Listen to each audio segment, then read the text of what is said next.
What's up, guys? This is Chandler. Let's talk about the different ways people learn and the different ways people are going to be able to consume the content you put out.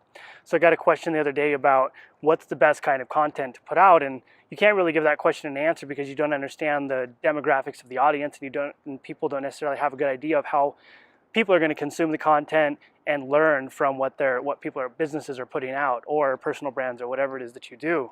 And so what we have to look at this from is, number one, like, who are we going after? Number two, how do people learn? And so when we look at number two, there's a few different ways people learn and consume information. There's people that read. So these are the people that are going to read your blogs, read the things you write on your Facebook pages or your Twitter or whatever you're using.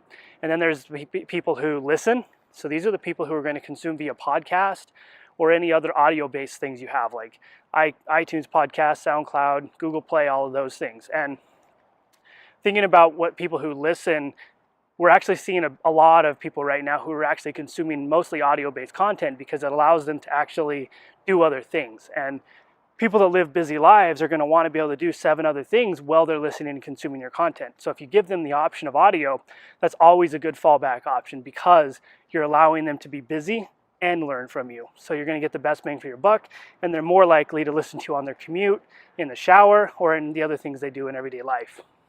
So the next one, we covered blogs, so reading, listening, which is audio, and then there's videos. So some people like to watch, and they need to watch to learn because they learn just by seeing. And so these are the kinds of people that need to watch videos to learn and understand information.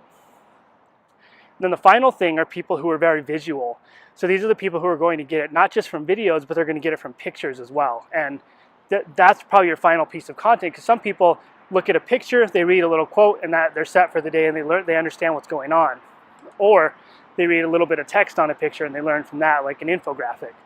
So those are your pieces of audio, the way people learn and consume content. You've got audio based, you've got reading, you've got visual, and then you got the people who can look at pictures and learn. So go out there, figure out what's going to work best for you. If anything, fall back on an audio based thing. You can even good strategy that I've seen is make a weekly podcast, turn that podcast, actually run it on Facebook Live at the same time. So you have a video going, you have the audio-based stuff on your podcast, and then at the same time you can clip little quotes out of it and make little pictures with quotes on it. Then you can redistribute all your content to be the most helpful. Thanks for watching.